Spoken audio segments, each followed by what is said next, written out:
Estamos en Facebook. Milka.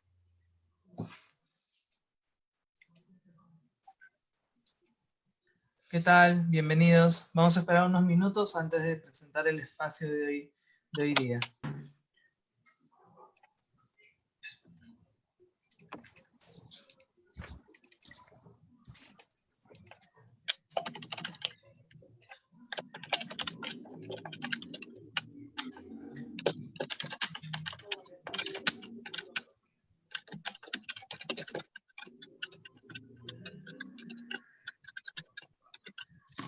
¿Qué tal? Muy buenas tardes.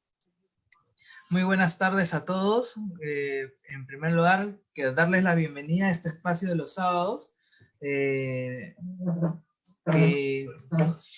como ya estamos empezando, bueno, terminando la cuarta semana de difusión de contenidos por parte del Instituto Eleusis, y como tenemos acostumbrado, los sábados son sábados de entrevista, donde estamos entrevistando a referentes que nos puedan ampliar mucho más la mirada con respecto a todo este tema del enfoque junguiano. Hoy día tengo el agrado de presentar a María Mora. María Mora nació en Valencia en 1950, estudió filología en la Universidad de Valencia y ha sido profesora en el Instituto de Educación Secundaria y Bachillerato durante la mayor parte de su vida profesional. Primero como profesora de inglés y después como psicopedagoga. Ya en 1981 descubrió la psicología analítica en un libro de Marie-Lou Bonfrance, The Feminine Inference. Y desde entonces la psicología junguiana pasó a ocupar un lugar central en su vida. Esto llevó a formar parte del grupo de psicología analítica de Valencia, y a licenciarse en psicología y hacer un máster en psicología analítica en la Universidad Ramon Llull de Barcelona. Posteriormente, concluyó su formación en la Sociedad Española de Psicología Analítica, donde se formó como analista. Actualmente es analista didacta reconocida por la CEPA y por la IAP. Su actividad y sus intereses se centran en el análisis psicológico de sueños, cuentos, temas mitológicos y todo tipo de manifestaciones del inconsciente. Después de sufrir de un cáncer, escribió un libro, El cáncer, un acercamiento simbólico.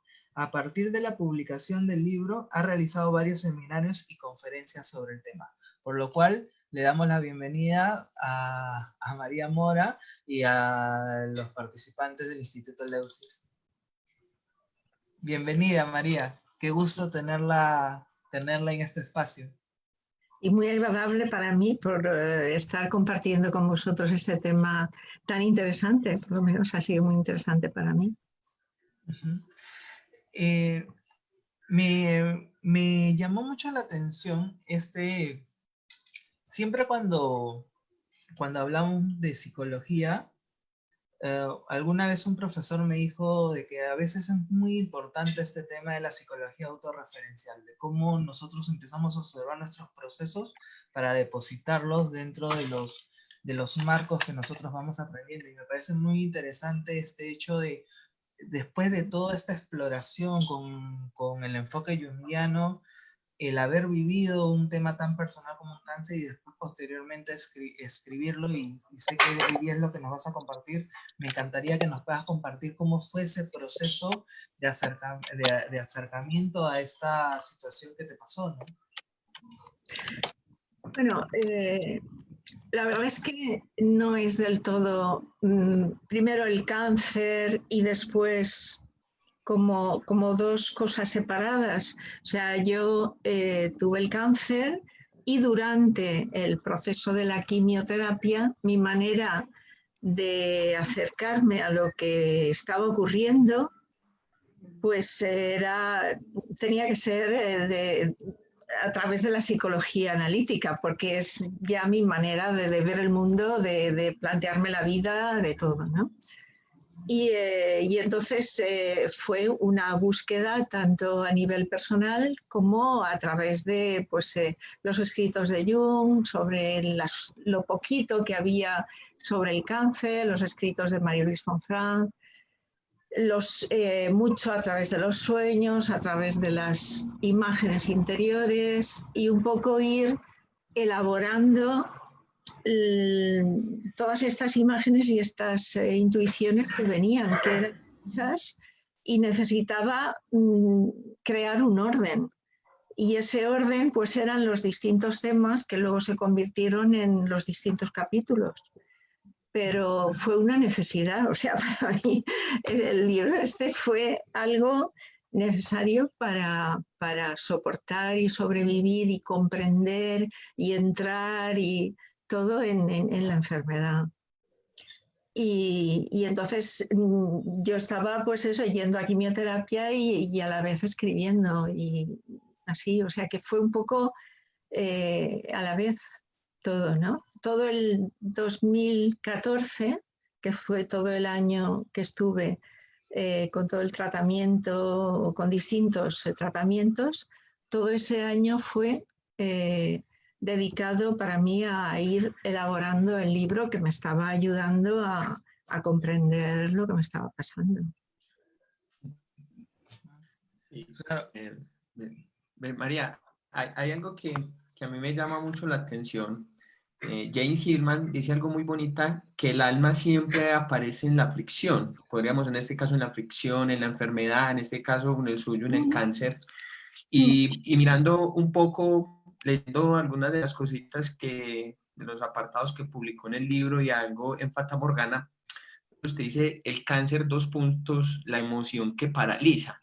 ¿Cuáles son esas circunstancias en las que muchas veces le posibilitó a usted? Porque cuando uno ve personas que han experimentado el cáncer o uno las escucha hablar, uno sí se da cuenta, de cierta manera, el cáncer, en este caso, el ego queda reducido a nada porque nos pone en otra postura de imaginar, de pensar, de reflexionar, de vernos enfrentados con nuestros propios complejos. Y a mí me llamó mucho la atención cuando usted dice el cáncer, una emoción que paraliza.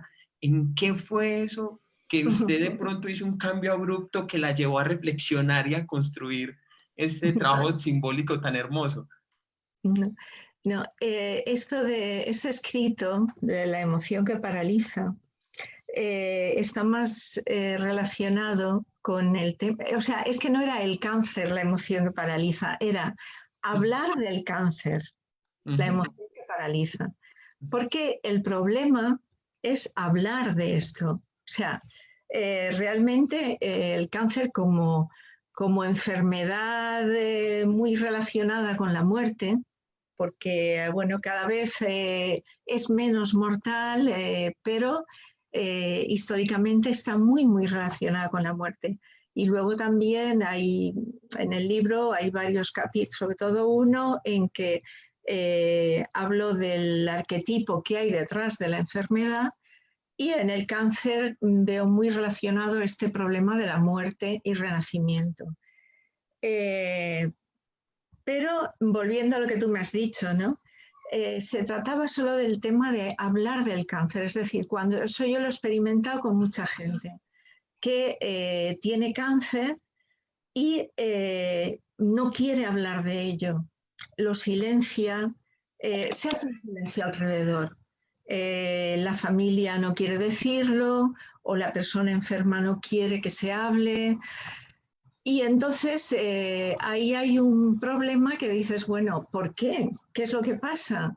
Pasa que no es fácil hablar del cáncer, porque cuando alguien lo ha vivido, si no atraviesa y vive esa emoción, que en un primer momento parece que paralice, pero como toda emoción, si tú entras a vivir la emoción, a contenerla, a trabajarla, a experimentarla, a atravesarla, ¿no? A dejarte un poco sacudir por ella, entonces ahí ya la paralización se sobrepone, pero no es lo habitual.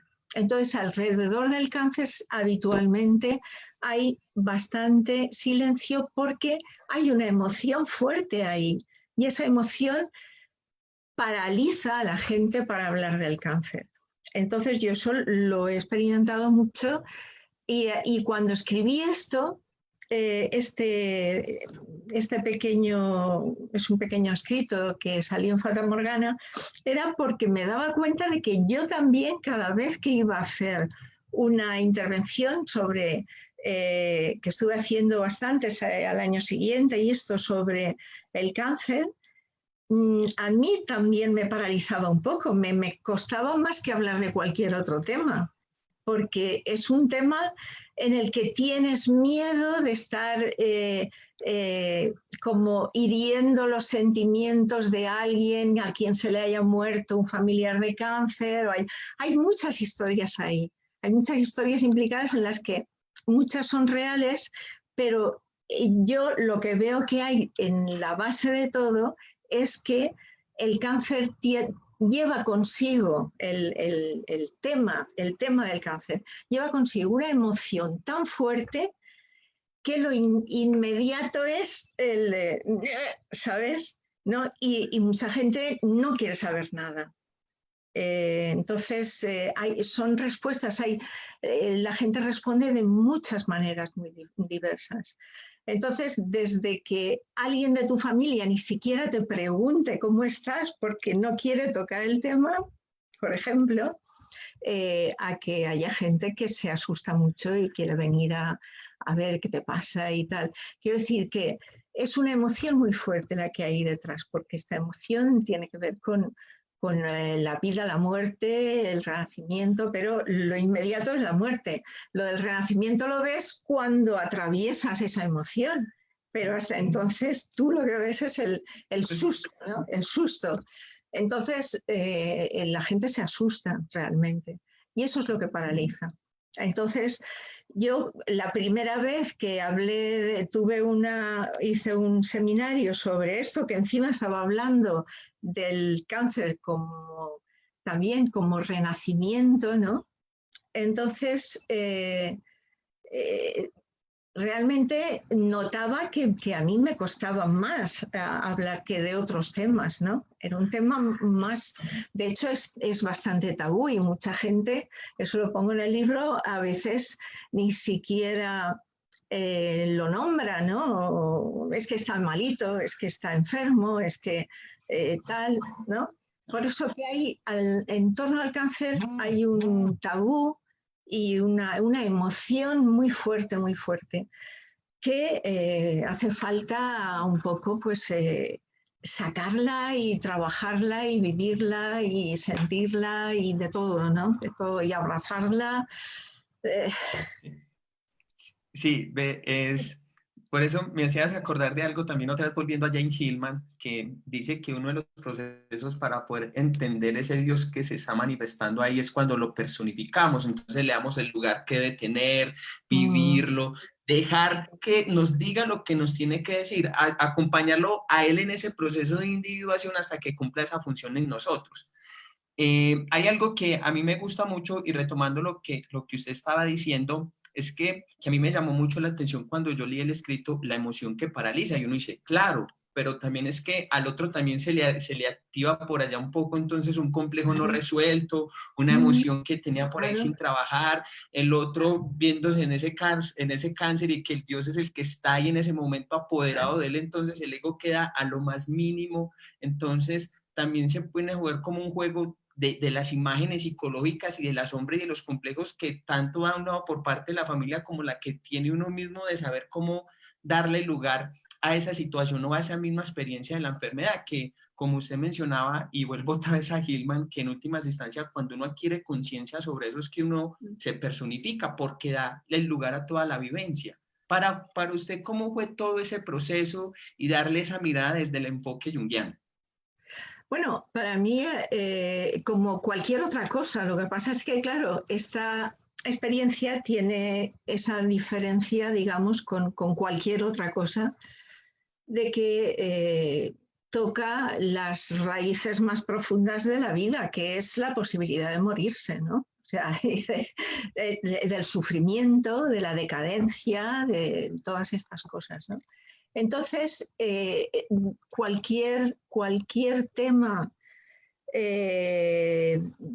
a trabajar desde la psicología analítica siempre el camino que nos ha enseñado Jung es el trabajar con el material inconsciente, trabajar con las imágenes de los sueños, trabajar con las fantasías, con las imágenes interiores, trabajar con los síntomas, trabajar el símbolo, ¿no? Trabajar continuamente todo lo que nos puede abrir un poco la comprensión de lo que está ocurriendo, ¿no? Lo que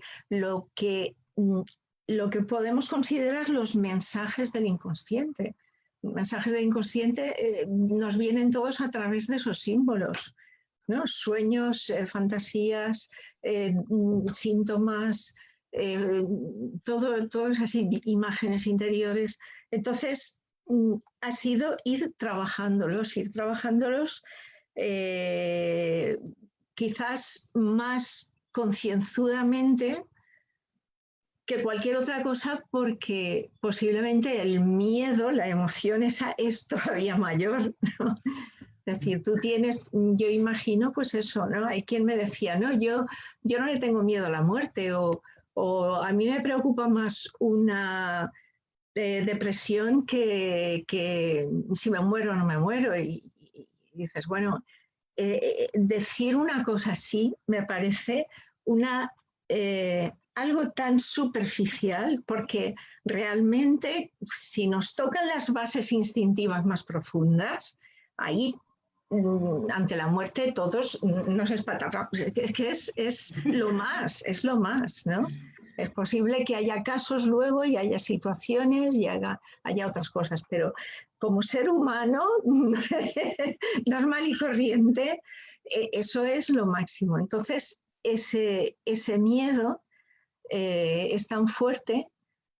Si lo tocas a ese nivel instintivo, si bajas a ese nivel instintivo y lo aceptas y lo escuchas, ¿no? Porque tampoco es tan fácil escucharlo, ¿sabes? Es decir, que uno pues, está en la cabeza y solo escucha lo que le llega, los pensamientos o tal, pero esto es algo de abajo, esto es algo que te sobrecoge desde la psique animal, ¿no? Eso es una cosa muy básica.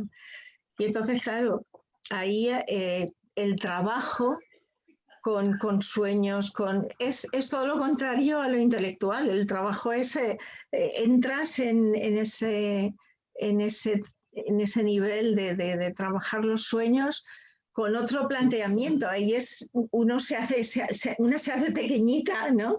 Te haces pequeñita porque realmente la enfermedad te deja por los suelos. Y entonces, desde esa posición de ser pequeñito, el trabajo con las imágenes interiores, con los sueños, con todo, es algo, pues quizá una actitud más religiosa que lo que habitualmente es, porque puede ser algo intelectual y de esta manera no lo es, ¿no? Porque estás tocando las bases instintivas de la vida, ¿no? Me explico. Doctora, buenas tardes, doctora. Cuando Jung plantea esta idea de, digamos, de que lo inconsciente justamente envía, ¿no?, contenidos, y que uno normalmente puede ser ciego también por exceso de racionalidad, Sí. tener una desconexión del propio mundo simbólico, ¿no?, de la vida simbólica. Sí. Sobre todo con una enfermedad tan, digamos, movilizadora, ¿no?, de núcleos existenciales, como puede ser el cáncer, ¿no? Sobre todo asociado mucho, bueno, generalmente, ¿no?, a la segunda mitad de la vida, ¿no? Sí. A pesar de que hay cánceres que son muy tempranos, se asocia generalmente a este momento, ¿no?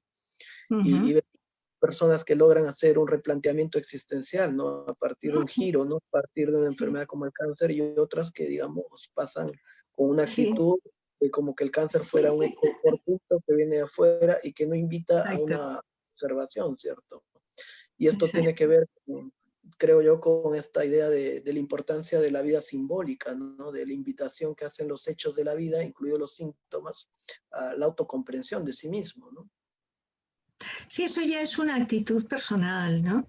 la actitud de escuchar al inconsciente, de escuchar en general, de escuchar a los símbolos, de escucharse a uno mismo, también de escuchar las emociones. O sea, hay un montón de cuestiones ahí, porque hay mucha gente que se niega a, no solo a los sueños, sino también a escuchar las emociones o, sí, fundamentalmente las emociones o sentimientos. Y entonces ahí no se transforma nada. Es decir, viene el inconsciente, se presenta con un símbolo en un sueño, en una visión interior o lo que sea, y la persona lo ve de un modo más o menos esteticista o más o menos, ay, qué sueño tan raro he tenido, ¿no? Y se queda la cosa ahí.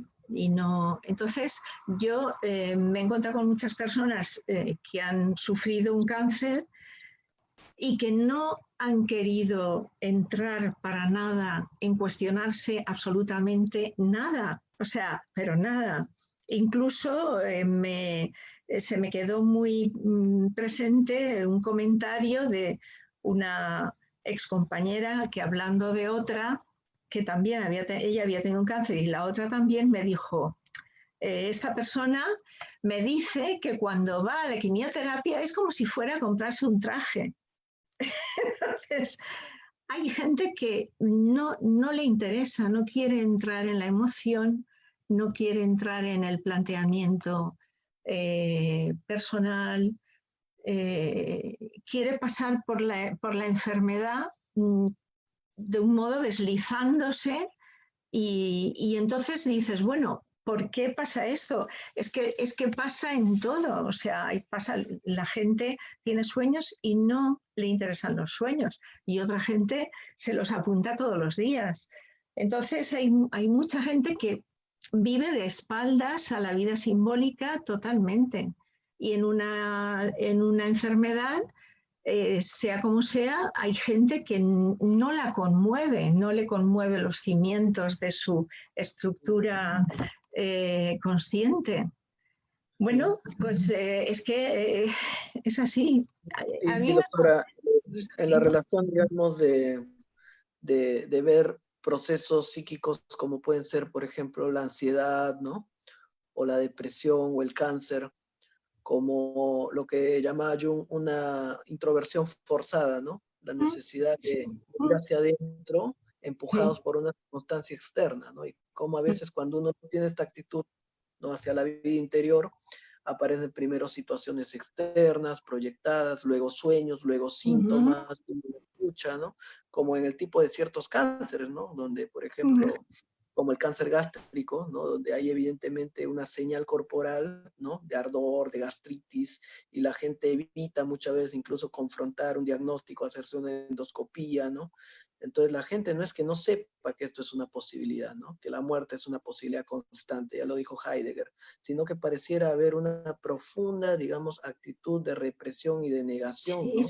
No solo el olvido del ser del que hablaba Heidegger, ¿no? Este olvido del ser va acompañado también de un olvido de sí mismo, ¿cierto? Sí, o sea, no es totalmente. el olvido existencial del ser, sino también de uno mismo. Y estamos en una sociedad que nos invita a un constante olvido de lo existencial. Sí, sí, pero ten en cuenta, por ejemplo, Jung en el Libro Rojo, cuando lo empieza, hace un comentario que dice, vosotros me habíais visto varias veces y creíais que me conocíais, pero realmente no me habíais visto a mí entero, solo habíais visto la mitad de mí, porque yo no tenía integrada mi alma, yo no vivía con mi alma.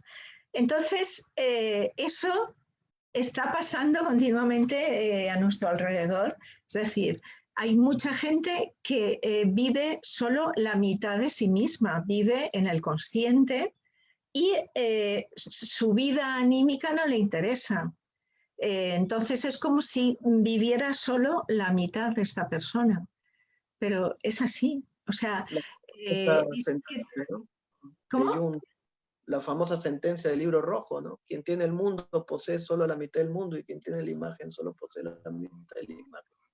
La necesidad de integrar el mundo de lo imaginal y el mundo de, ¿no?, la materia. Sí, sí, ¿no? pero de hecho él había vivido así hasta ese momento y se dio cuenta y entonces recuperó, hizo el reencuentro con el alma y la pudo recuperar. Entonces, estamos viviendo en una sociedad en que, bueno, hay una, no sé, iba a decir una mayoría, pero no lo sé.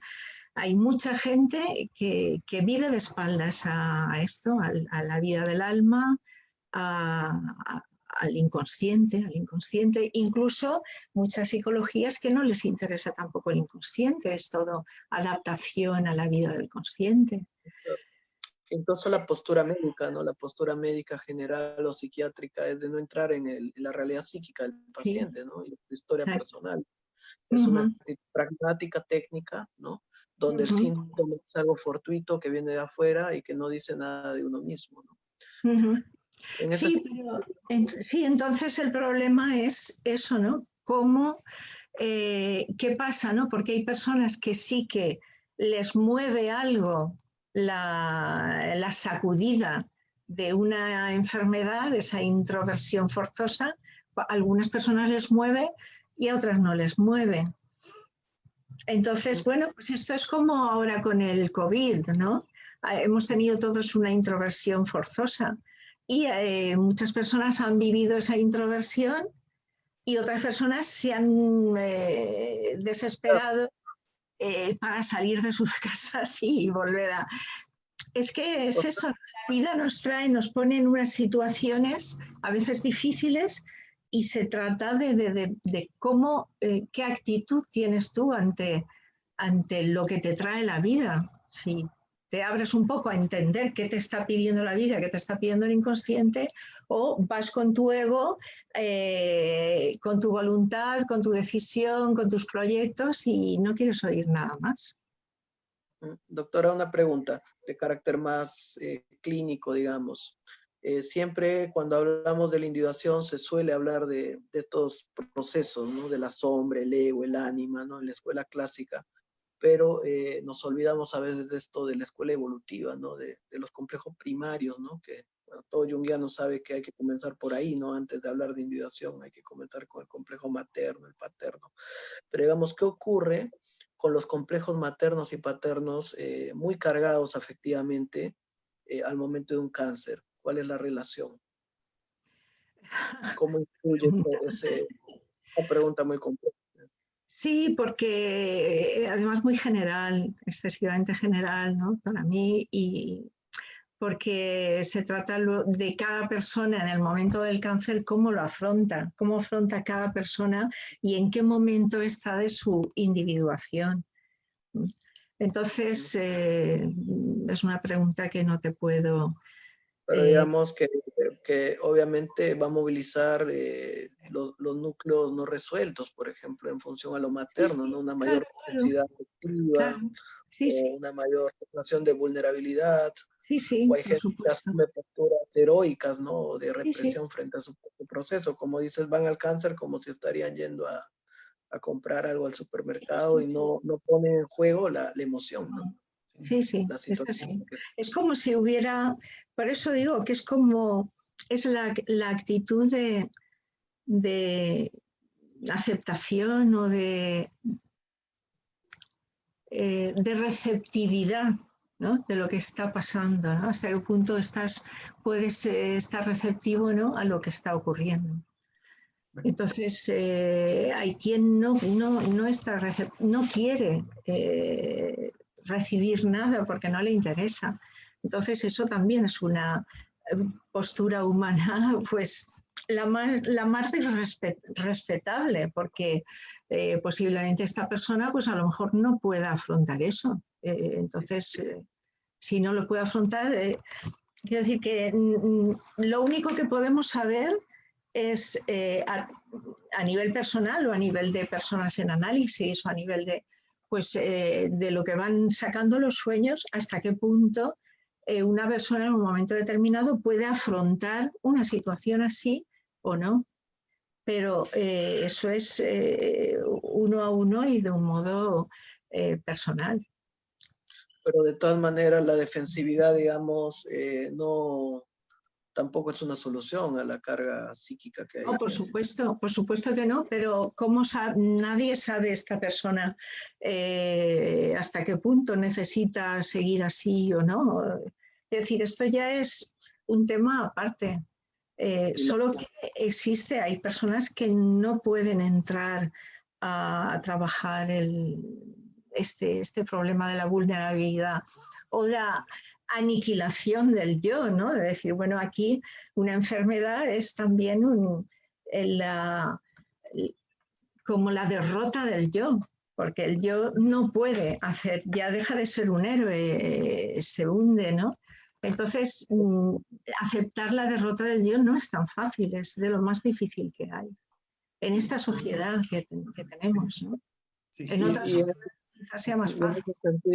En ese sentido, la enfermedad es una oportunidad también de transformación, ¿no? De ir más allá de la dinámica patriarcal hacia la alteridad y la vida más profunda. Sí, por supuesto. Por supuesto que lo es. Y de un modo espontáneo muchísima gente lo vive así. Y es maravilloso, ¿no? Que hay mucha gente que lo comenta, ¿no? No tiene por qué ser ni junguianos, ni psicólogos, ni nada, ¿no? Hay mucha gente que reacciona de esa manera. Tiene una reacción muy transformadora, ¿no? Y se da cuenta de que no quiere seguir viviendo como vivía, que necesita otras cosas en su vida y le da lo mismo lo que pueda perder, ¿no? Lo que pueda perder desde el yo. Doctora, le hago 3 preguntas. Doctora, hay algo que a mí me llama mucho la atención y es con lo que usted decía, de pronto con lo que menciona Roberto, que yo pienso que hasta incluso en una situación o en una de esas experiencias de cáncer, puede que hasta incluso el mismo complejo materno y paterno se pueda activar de una manera muy positiva, donde la persona también asume como la responsabilidad, el compromiso, esa falta de cariño y todo eso que necesita, asume un compromiso con esa parte maternal y paternal para poder asumir ese compromiso con esa situación y en ese caso con ese cáncer que está asumiendo. Entonces es también, que es algo que también es muy importante porque uno también conoce muchas experiencias de personas, como en este caso yo, que a mí me pareció algo muy, muy hermoso, que uno dice, bueno, pero es que esta mujer también tenía una capacidad como de saberlo acoger y de darle cuidado, de nutrirlo, de acompañarlo, hasta ver hasta dónde tenía que acompañarlo. Entonces eso es algo que también es muy bonito en estos procesos y que muchas veces tampoco se da pues como uno cuenta importancia, es decir, de ese proceso también de cuidado que necesitamos con nosotros mismos y que también necesitamos muchas veces también del mismo entorno en ese proceso, porque como usted decía, según en ese estado de vulnerabilidad o como esté el yo estructurado, podemos necesitar más de lo materno, de lo paterno o de los dos a la vez para poder salir adelante en ese proceso, y no necesariamente es negativo, sino todo lo contrario, es positivo porque sabe que necesita un acompañamiento, sabe que para atravesar de esa situación necesita de toda esa parte nutricia, tanto de quien le brinda su parte exterior emocional, pero también como esos mismos recursos psicológicos, emocionales y simbólicos que puede ir descubriendo en su propio proceso. Sí, pero fíjate, en esto que has dicho, hay algo muy especial y específico en cuanto al complejo materno, nutritivo, positivo, que uno puede necesitar cuando está enfermo. Y es que en las mujeres, como la mujer está tan acostumbrada a nutrir, a cuidar a los demás, ¿no?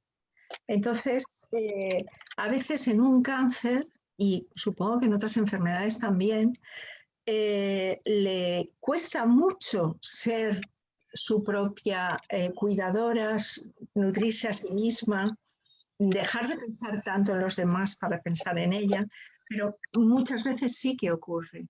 Es decir, que la persona reacciona, una mujer que es muy cuidadora, que siempre está, en psicología analítica sería que está identificada con el complejo materno positivo, ¿no? Alguien que está identificado con el complejo materno positivo y su vida es cuidar de los demás. Y llega un momento así Entonces ahí es posible que esta persona cambie en el sentido de que comprenda que tiene que aprender a cuidar de sí misma y olvidarse de los demás, o puede no ocurrir porque hay muchas mujeres, por ejemplo, yo esto lo comentaba en el libro también, en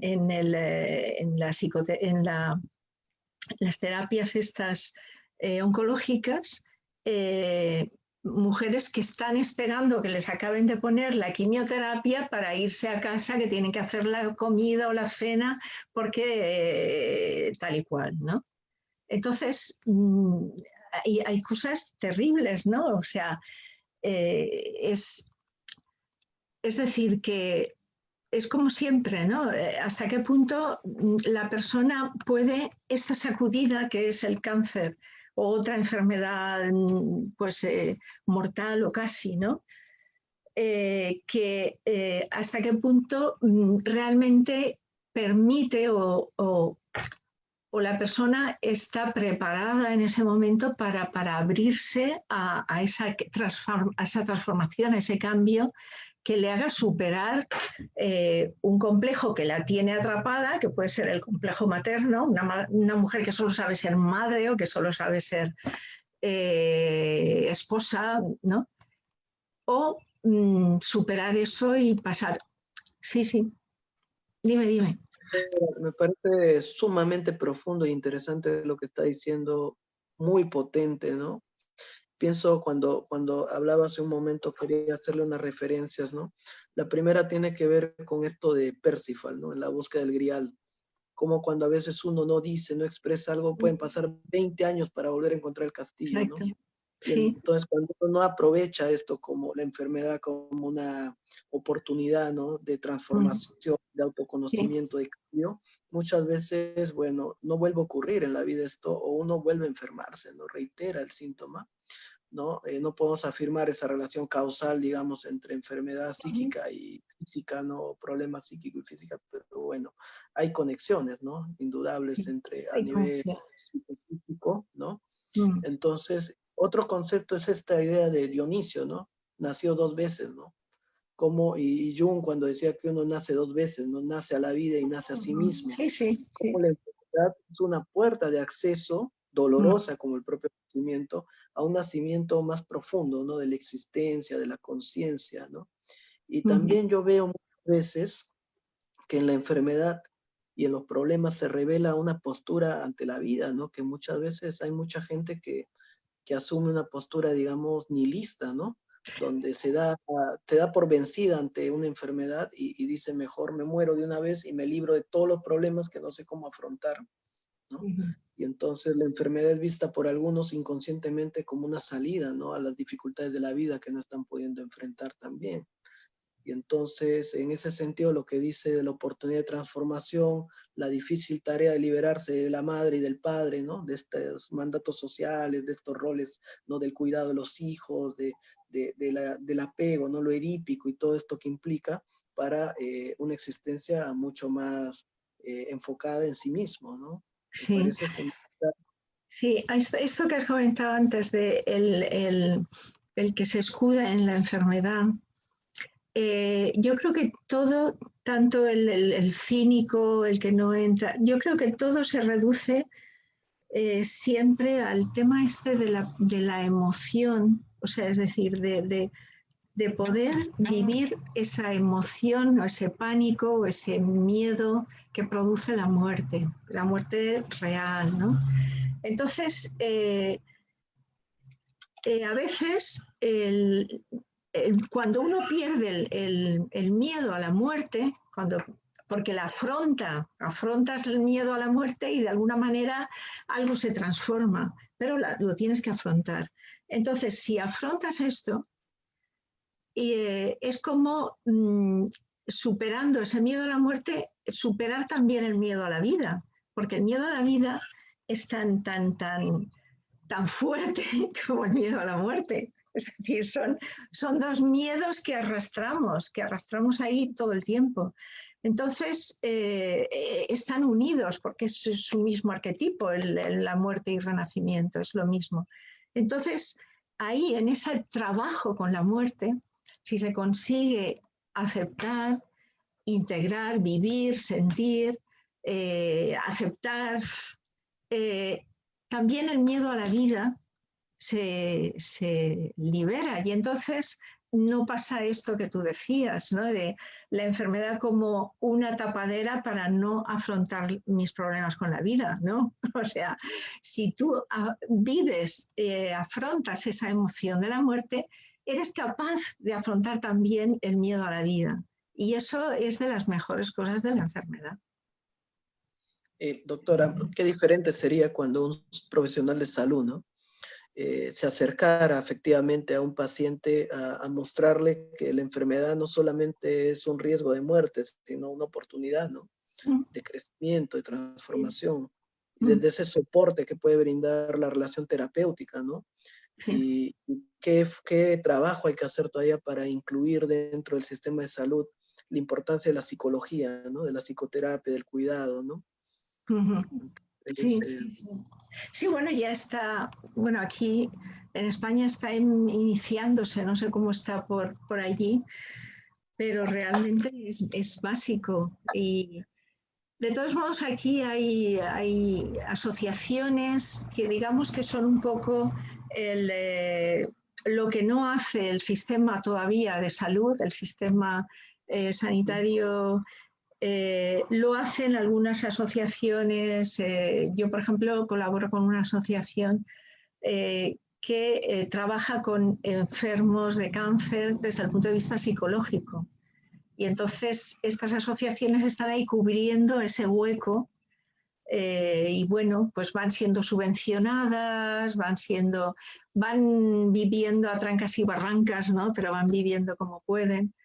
Y es por eso, porque es un hueco del sistema sanitario que todavía no se ha llenado, pero ya se sabe que falta y están habiendo, digamos, esta especie de poner remiendos, ¿no? que son este tipo de sociedades, ¿no? Pero, por ejemplo, el impacto afectivo que puede tener en sí ya, cuando Jung hablaba del poder constelativo de la emoción, ¿no? Del afecto, en la formación del complejo, y este impacto que puede tener el diagnóstico de cáncer, ¿no? Puede constelar nuevos complejos en el adulto, puede atraer nuevos contenidos, ¿cierto? Entonces, el solo hecho que te digan, tienes cáncer, todos los significados asociados al cáncer culturalmente, ¿no? Porque no se muestran, por ejemplo, las personas que han podido hacer estas transformaciones, superar la enfermedad. No hay culturalmente esta visión, ¿no? No, es todo lo contrario. Por ejemplo, es lo que más existe, lo que más se da, es lo paliativo, ¿no? Lo de, bueno, tienes cáncer, pero no te preocupes porque ahora la gente no se muere como antes. Antes, tú ya sabes, ¿no? Antes había un 80% que se moría y ahora ahí solamente un 30%, es menos grave, tal. Quiero decir que hay este tipo de razonamientos, ¿no? De acompañar a ese nivel afectivo.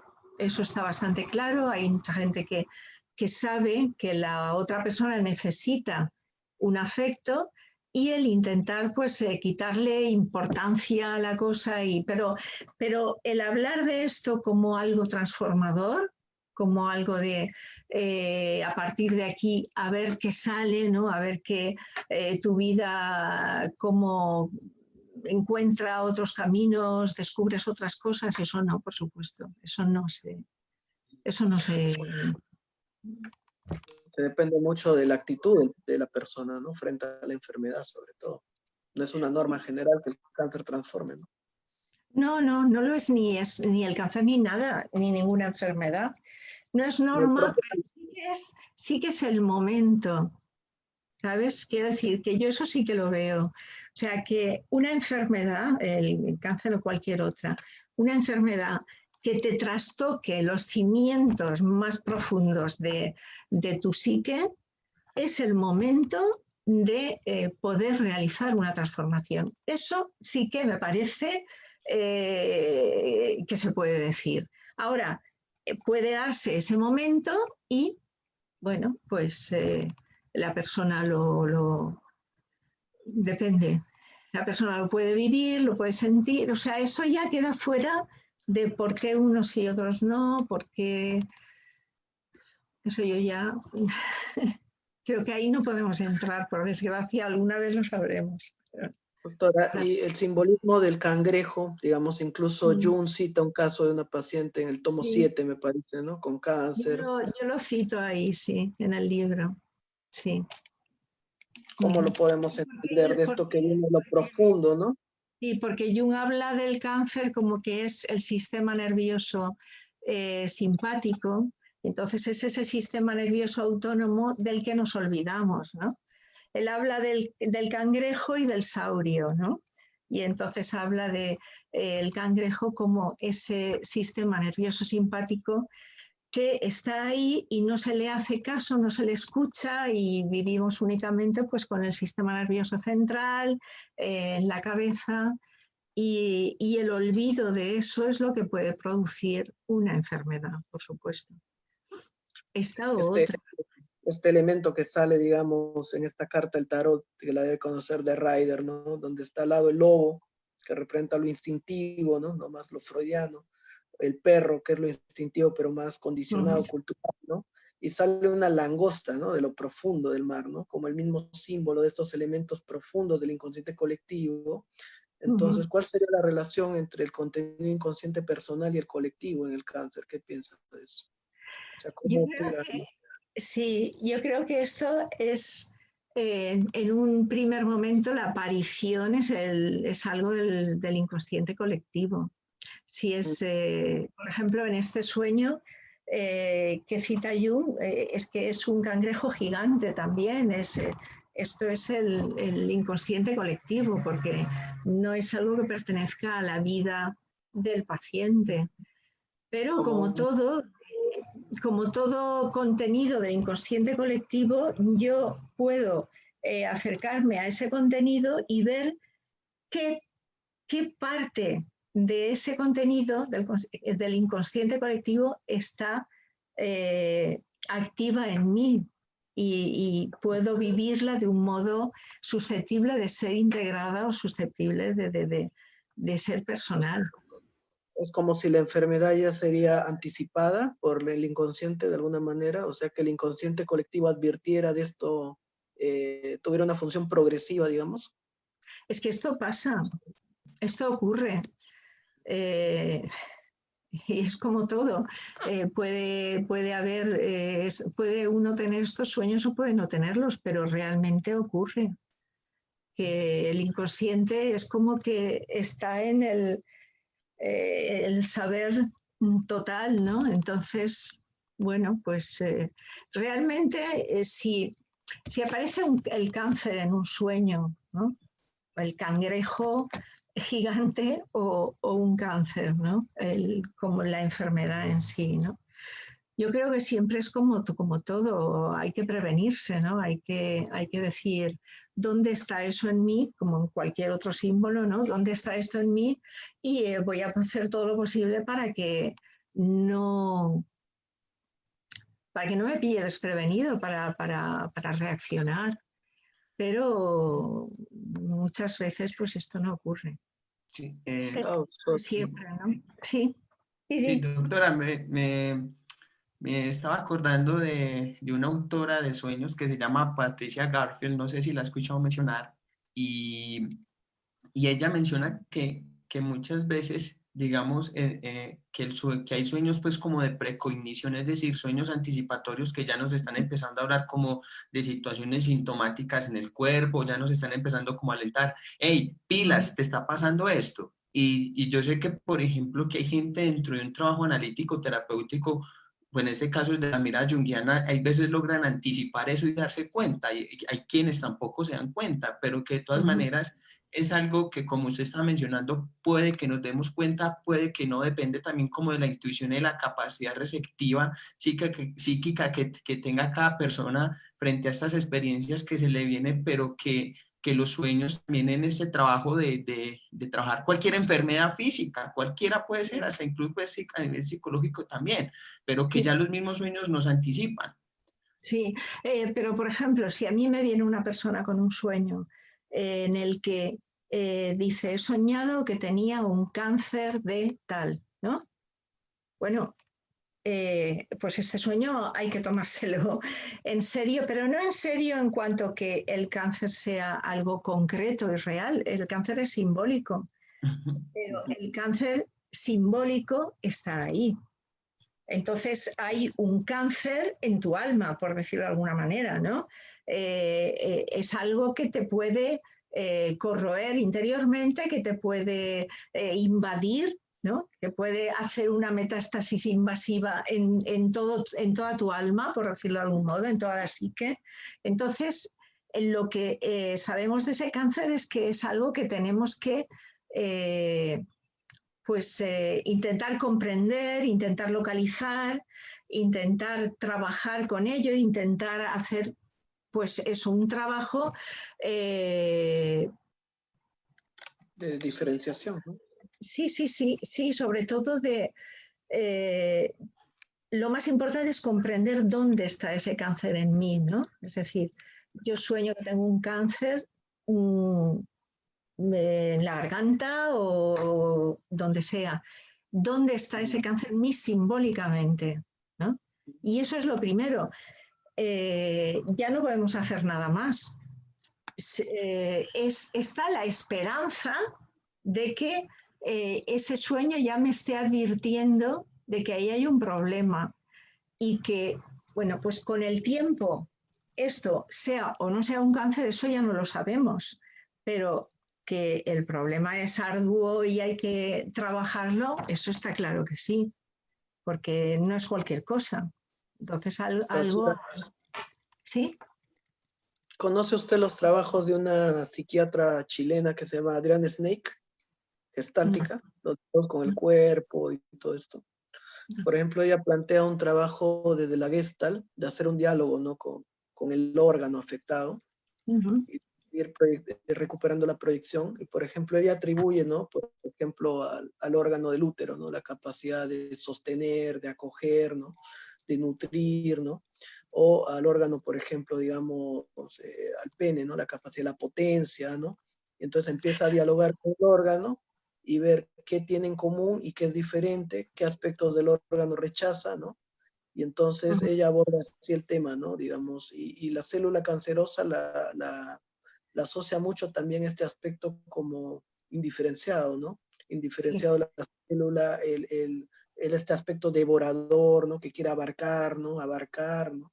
¿Qué piensa de eso? Sí, bueno, yo por ejemplo, tú dices un diálogo, ¿no? Con el útero o con cualquier parte del cuerpo. Bueno, en psicología analítica la imaginación activa es esto. Yo puedo hacer una imaginación activa con una parte de mi cuerpo, la personifico y hablo con ella. Pero yo no he leído este libro, pero soy bastante reticente a aspectos que no sean de diálogo, que no sean, digamos, que no cojan la dinámica de la imaginación activa. Y te explico por qué. En la imaginación activa, Jung tiene un respeto enorme, enorme por el inconsciente.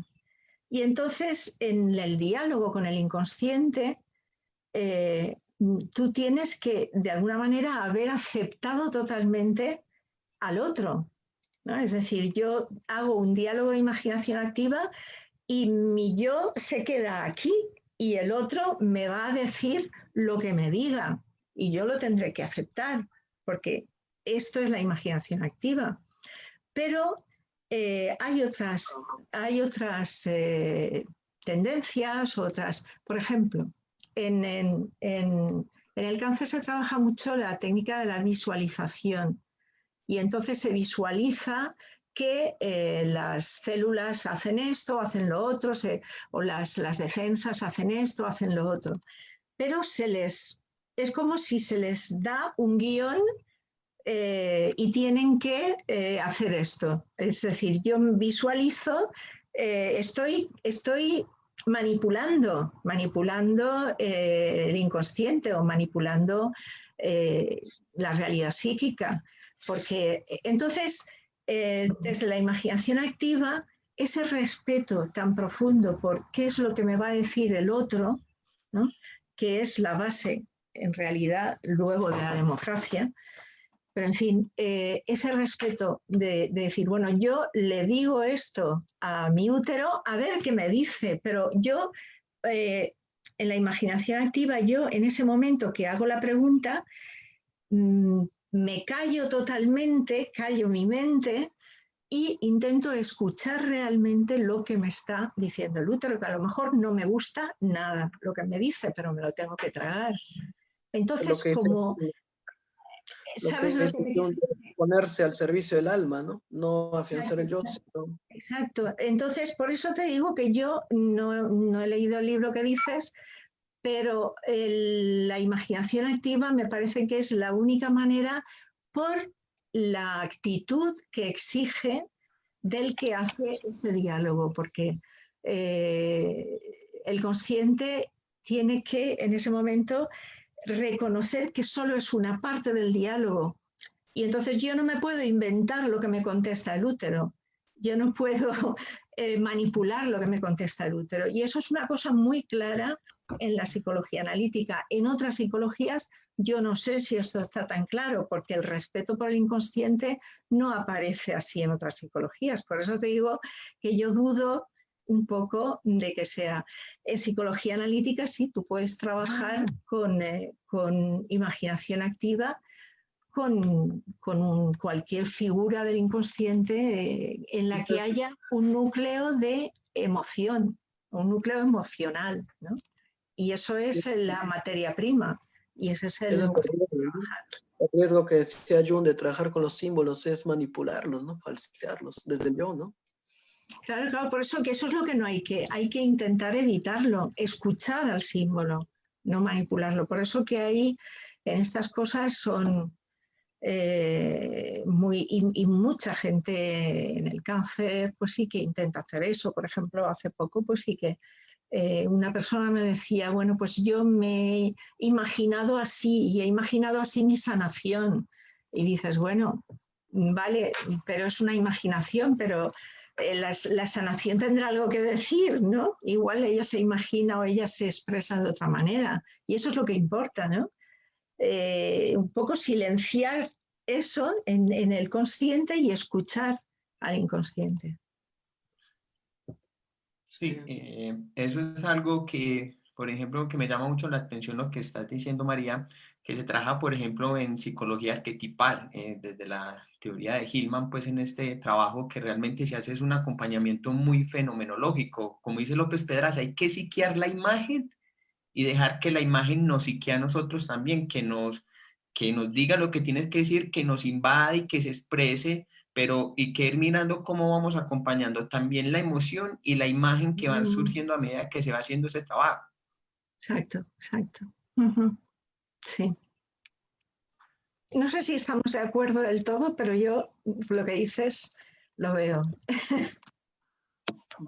Sí, a veces la psicología plantea una exacerbación del yo, ¿no?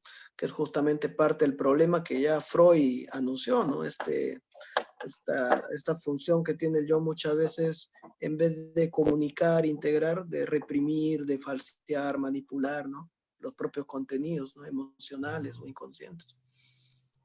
Entonces, sí, y la psicología, tenemos hoy una psicología imperantemente del yo, ¿no? Sobre lo inconsciente, o sea, es lo que impera a nivel académico, sí, para mí la revolución de la psicología analítica es esa, ¿no? El descubrimiento de ese inconsciente que ya Freud lo descubrió, pero con Jung se hace una relación distinta con el inconsciente, que es la relación, el diálogo y toda la riqueza que nos aporta el inconsciente, la creatividad. Sí, sí. Doctora, me tengo que ir yo, pero los dejo. Muchas gracias por su tiempo. Ha sido fascinante la entrevista. No sé si ustedes van a continuar, yo tengo que salir ahora. Les agradezco Sí, mucho. ya lo habías dicho. Sí. Ha sido apasionante charla. Muchas gracias. Sí, Bueno, no sé, Milker. Sí, María. yo quería hacer esta última pregunta antes de cerrar. Es, ya a nivel personal, ¿qué considera el hecho de nosotros relacionarnos desde lo simbólico con el cáncer? O sea, ¿qué clase de ventaja le dio con respecto a asumir esta enfermedad a nivel personal, el hecho de asumirlo desde este lado más simbólico, ¿no? La ventaja es el sentido, el sentido. O sea, es que el sentido transforma totalmente lo que estamos viviendo. Si lo vives y tiene sentido, se abre un camino, se abren, no uno, se abren muchas posibilidades de vida. Pero si no tiene sentido, entonces el símbolo hace eso. O sea, si tú te acercas a la enfermedad a través del símbolo, la enfermedad te habla. Y esa es la diferencia, ¿no? O sea, tú puedes sufrir una enfermedad de un modo mudo, ¿no? Y simplemente como una maldición o como una lotería, ¿no? Yo he oído a gente que me decía, sí, el cáncer, eso es una lotería, ¿no? Te toca, no sé, le toca un porcentaje X de la población, pues se puede caer a ti o no. Pues no es una lotería, yo no lo veo así. Entonces, si uno lo piensa como una lotería, como una fatalidad, como algo que físicamente, no sé, nos puede pasar y ya está, y es un desastre, y no tiene, eso a mí no me dice nada, no me alimenta, no me da sentido, no me descubre nada. Pero si yo entiendo, si el cáncer me habla, o la enfermedad, o el síntoma, el que sea, me habla, y yo entiendo lo que está ocurriendo, lo entiendo con toda humildad, quiero decir, no le pongo yo, no intento yo manipularlo, sino que intento con toda humildad entender qué me está queriendo decir esta enfermedad, ¿no? ¿Por qué me ha pasado en este preciso momento? ¿Qué me está pidiendo la vida? ¿Qué me está pidiendo el inconsciente? ¿Qué es lo que fallaba en mi vida? Porque es que eso es importante. Quiero decir, uno puede pensar que nunca se equivoca y entonces, bueno, pues la enfermedad le ha sobrevenido sin tener ninguna responsabilidad de ningún tipo. Pero sí que coges esa responsabilidad de decir, pues tal vez, y no es una responsabilidad solo del error, porque puede ser que no haya ningún error, puede ser que haya contenidos del inconsciente que no es fácil integrar porque son nuevos. Quiero decir que se trata de acercarse a la enfermedad con mucha humildad, porque puede ser cualquier cosa, puede estar la vida diciéndome algo y yo no lo veo porque es algo que no está en mis parámetros, que yo no lo puedo captar o comprender, o que me cuesta tantísimo. Quiero decir que es igual, o sea, da lo mismo que sea un error, da lo mismo que sea algo nuevo que no puede entrar de otra manera más que así, ¿no? Es igual. Lo importante es que esa enfermedad está diciendo algo y ese algo transforma, me quiere transformar a mí. Entonces, eso es lo importante, que eso que me quiere transformar a mí, que yo se lo permita, ¿no? Que yo le permita que me transforme. Entonces, no tiene nada que ver vivirlo así a vivirlo como un rayo que te cae y que te tienes que, lo tienes que soportar. Yo lo he contado a veces esto en otros seminarios y tal, es un mito que cuenta von Franz, que me gustó muchísimo, que es que los dioses querían enseñar a los humanos, les querían enseñar una sabiduría que no tenían y los humanos no la entendían. Y ya no sabían qué hacer. Y entonces dijeron, ya está, se la explicaremos a la nutria y la nutria que se la explique a ellos, ¿no? Y ella decía, es que hay cosas que no nos entran directamente por las entendederas intelectuales y nos entran por el cuerpo. Entonces puede ser de un modo positivo o de un modo negativo, pero entran por el cuerpo. Y entonces hay que recogerlas donde estén. Si es en una enfermedad. Si es en una emoción, en un enamoramiento, en un enamoramiento. Es igual. Si entran por el cuerpo y eso hace que yo me entere, pues bendita sea la enfermedad o bendito sea el enamoramiento.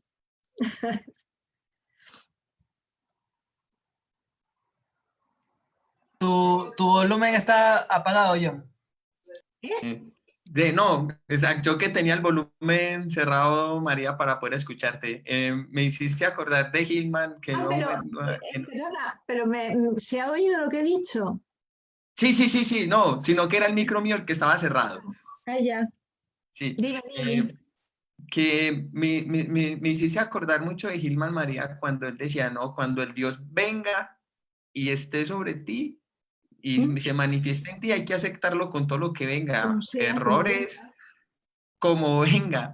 Y realmente entonces se intenta expulsar de una manera muy abrupta al Dios con lo que viene, con lo que trae. Muchas veces también con cualquier tipo de enfermedad física que la rechazamos de manera abrupta, de manera, como diría Nietzsche, muy nihilista, porque la negamos, no la queremos aceptar, no queremos mirar realmente qué función vino a cumplir eso en mí y que yo no soy el que tengo el control, que eso está fuera hasta incluso de mi entendimiento, hasta incluso de lo que está pasando, sino que realmente es el alma ahí o es ese fenómeno ahí el que vino a manifestarse ahí y es el que realmente está cumpliendo una función también.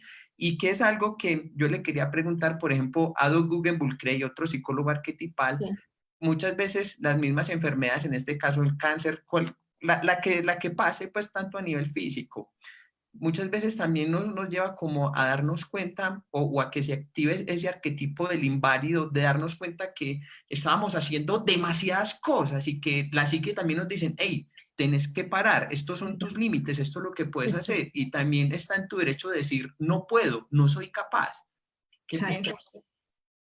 Sí, me parece que es una de las cosas que suele, de las, no sé si decir causas, pero en fin, de lo que nos lleva a veces a una enfermedad, el no escuchar, en este caso que tú dices, lo que no escuchas es ese exceso de actividad que está ahogando partes de la psique, partes emocionales, de todo, ¿no? Es el no escuchar. Entonces, ahí en lo que has dicho es el no escuchar ese exceso de actividad. En otros casos es el no escuchar una carencia de algo. Siempre el problema se reduce siempre a no escuchar al inconsciente, de una manera o de otra, ¿no? Y siempre las tendencias de la cultura en la que vivimos, de la civilización en que vivimos, nos llevan a mucha actividad y mucha extraversión. Son las dos cosas que caracterizan a la cultura. Y entonces, normalmente no escuchamos la necesidad de parar y la necesidad de escucharnos a nosotros.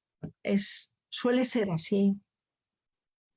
Sí, por eso tanto, es decir, como la misma depresión que está ocurriendo. Gilman decía que la depresión que tenemos ahora en día es por todo lo que por todo lo que le hemos hecho al mundo, a la tierra. Entonces, que la depresión también es como una fuerza, o que el inconsciente mismo nos fuerza a que miremos y a que escuchemos y a que vamos hacia abajo, hacia esa catábasis. Y muchas veces también ocurre con la misma. ¿Cómo, señora? No, que entonces que la misma depresión entonces también porque en la enfermedad también surge eso, entonces está también ahí la posibilidad entonces de ese proceso de introversión, de mirar, de contemplar, de escuchar, de ir como en esa lentitud propia de la misma psique, con nuestro propio tiempo psicológico, con nuestro propio tiempo, como diría Heidegger. Sí, totalmente. Es todo lo que nos falta, ¿no? Es siempre como la ciencia y la tecnología lo que hacen es subir. Nosotros, la sanación está en lo contrario, en el descender, en el bajar al cuerpo, al estómago, bajar adentro, ¿no? Entrar, bajar. Esa es la sanación en general, ¿no? En general. María, realmente ha sido fascinante y muy inspirador el poder escuchar este testimonio y relacionado con todo el enfoque, porque es como ya desde la propia vivencia, ya no desde un acercamiento más desde la cabeza y lo teórico. Realmente te agradezco mucho por haber participado de este espacio, lo valoramos un montón y creo que todas las personas que han estado siguiéndonos por el Facebook están muy agradecidas, y nada más que agradecerte de parte de todo el Instituto Eleusis y gracias por el haber participado en este espacio, ¿no? Sí, yo os agradezco mucho el diálogo, ¿no? Porque yo lo que me apetecía sobre todo era dialogar con vosotros y ha sido muy, muy enriquecedor, Sí, muy agradable. María, muchísimas gracias. Como dice el compañero Mirker, nuevamente el parte del Instituto Eleusis, muchas gracias por este diálogo, porque en la conversación siempre se da el ser, o como dice Hillman, ahí es donde también aparece el alma. Y la verdad, muchísimas gracias. Por mí me quedaría haciéndole preguntas todo el día, pero me quedaría con usted conversando mucho más, pero sabemos que en España también es muy tarde, que usted también está muy cansada y que hay mucha gente que también mucho por hacer. Así que muchísimas gracias. Listo. A vosotros. Y a todas las personas que nos estuvieron siguiendo en la transmisión, también muy, muy agradecidos. Y a las 7 tenemos la siguiente entrevista. Un fuerte abrazo a todos. Cuídense.